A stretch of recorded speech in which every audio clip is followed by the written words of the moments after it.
Social Security recipients, you must know this and you need to act now, as a number of changes from Social Security administrations are coming, and the biggest question is that what they mean to you. Well, we are finally seeing the aftershocks of these changes, and this can change a number of things for SSI and ssdi recipients as well. Well, you know what's the first thing that happened after these changes? Well, look at this. Social Security website crashes as agency pushes users online. And this is not a small thing, because remember that this is just the tip of the iceberg. I'm gonna break down each and everything, but all I need is just a little favor. It's gonna take only 2 seconds of yours to please hit that like button on this video. So without any further ado, let's start. So let's start the video with something very important. Remember that if you are receiving Social Security, Supplemental Security Income, or SSDI benefits, then you must know this and you need to act fast, because things are changing very quickly when it comes to your benefits. And I'm talking about this. What these Social Security Administration changes mean to you. When we go into the details, most Americans are served in some way by the Social Security Administration, and each will have to adjust a new reality as SSA offices close, a number of employees reduced, and rule changes are implemented. Here's what you need to know when it comes to these latest changes. The first one, and the most shocking one, is the office closures and staffing cuts.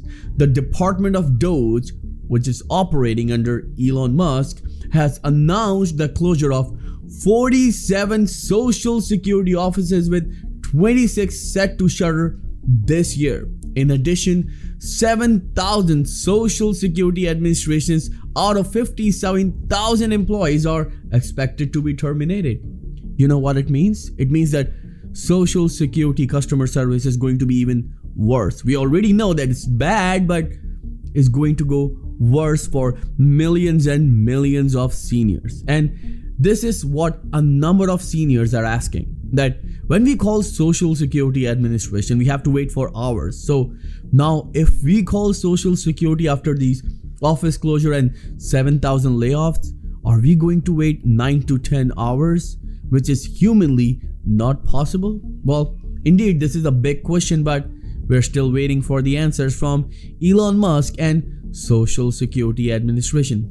Now the second one is curtailed access to phone services. As I mentioned earlier, that at the request of White House, the SSA is also cutting phone services. The wait times may be lengthy if it's not already, and if your business with SSA involves calling an office, add that to limited appointments, only in-person meeting, and obtaining information about benefits, coverage, and enrollment will likely be delayed.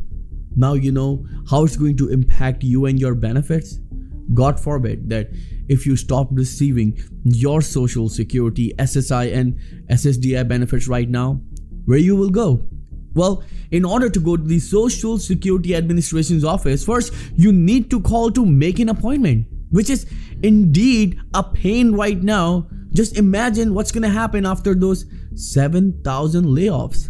It's going to get worse for sure. Now, this leads us to our next change, and this is new rules regarding identity proofing. According to the Social Security Administration, it's strengthening its process to prove identity in relation to direct deposits. If you're applying for benefits for the first time or you have changed bank accounts, you need to let SSA know where to send your checks. You'll need to take extra steps to prove your identity. Well, the first and the easiest method is to go to your personal My Social Security account. If you don't already have an account, set up one now, as this is the easiest way to change your direct deposit information or your banking information. If you don't, then get ready for something very painful, as now in order to change your direct deposit information, you need to go to Social Security Administration's office in person, and then you can change your direct deposit information. Now, what about the increase in maximum taxable earning. Well, in 2024, the maximum taxable earning for Social Security taxes were $168,600. Now it's increasing to $176,100. So it's something that is not going to affect a number of Social Security recipients because a number of them are already receiving below poverty level checks. Around 5 million Social Security recipients are receiving below poverty level checks, according to John Larson, a long-term advocate for Social Security. Now, what you can do, let's say you typically meet the maximum taxable earning threshold by September, and for the last few months of the year, put savings towards holiday gifts for 2025 budget for Social Security taxes deeper into the year.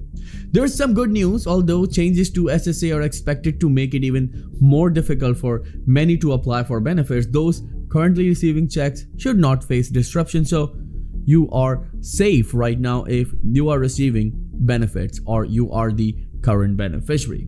Now, what about the other changes? So let me just tell you, there are two very important changes that are expected.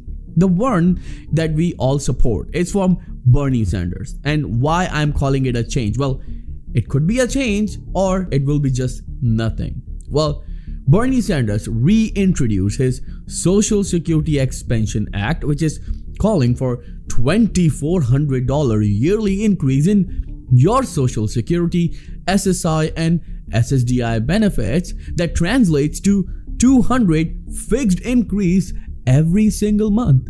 Well, now he reintroduced it, but Mike Crapo rejected it and he simply blocked it. So what's going to happen now? There is a thing known as seniors pressure.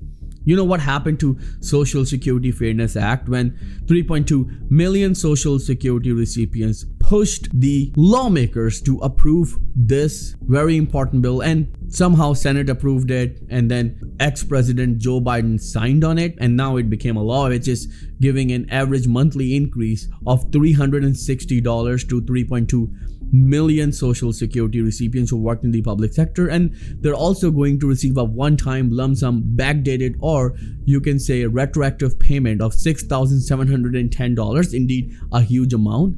If 3.2 million Social Security recipients can do it, then why can't you? Well, there are more than 70 million Social Security recipients. So if you support this Social Security Expansion Act, then write in the comment section, I support Social Security raise. Again, if you support it, then write in the comment section, I support Social Security raise.